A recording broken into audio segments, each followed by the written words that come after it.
Hello' নমস্কাৰ friends. এইটো বিল্ডিঙৰ বেছমেণ্ট হয়। বিল্ডিঙৰ বেছমেণ্টবোৰ সাধাৰণতে পাৰ্কিঙৰ কাৰণে ইউজ কৰা হয়।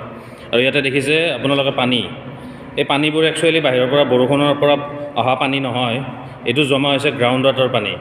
মানে বেছমেণ্ট বনালে কি হয়, কিছুমান ছাইডত যদি গ্ৰাউণ্ড ৱাটাৰ লেভেলটো অকণমান বেছি থাকে, তেতিয়াহ'লে এই ছাইডৰ ৱালবোৰৰ পৰা, এই কৰ্নাৰবোৰৰ পৰা, এইবোৰ কৰ্নাৰবোৰৰ পৰা লিকেজ হয়। যদি গ্ৰাউণ্ড ৱাটাৰ লেভেলটো যদি বেছি থাকে বাহিৰত, তেতিয়া এই প্ৰব্লেমটো দেখা দিয়ে। আৰু এই প্ৰব্লেমটোৰ পৰা হাত সাৰিবৰ কাৰণে ৱাটাৰ প্ৰুফিং কৰা হয়। আৰু ৱাটাৰ প্ৰুফিঙৰ কাৰণে মানুহ আহিছে।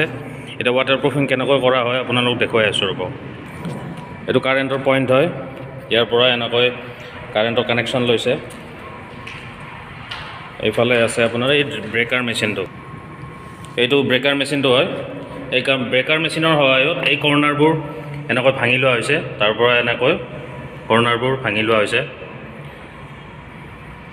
আৰু ইয়াতে এই ভাঙি লোৱাৰ অৰ্থটো ইয়াতে এইটোৱে হৈছে, ইয়াতে গ্ৰাউটিং কৰা হ'ব। এই পইণ্টবিলাকত কি হ'ব, এনেকৈ ফুটা কৰি পিনে তাত পাইপ ভৰাই দিয়া হ'ব। আৰু পাইপ ভৰাই দি তাতে এটা কেমিকেল দিয়া হ'ব, আৰু এইটো চিল হৈ যাব, বাহিৰৰ পৰা পানী অহা বন্ধ হৈ যাব।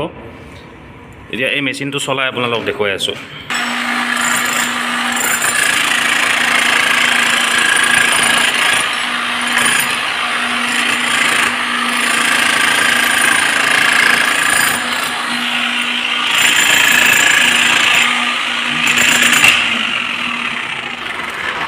এনেকৈ গ্ৰাউটিং ভাঙিছে। ইয়াৰ পিছত গ্ৰাউটিং কৰা হ'ব। গ্ৰাউটিঙৰ ভিডিঅ' নেক্সট টাইম দেখুৱাই আছোঁ, নেক্সট ভিডিঅ'টোত দেখুৱাই আছোঁ। আজিৰ ভিডিঅ'টো এইখিনিতে। Thank U.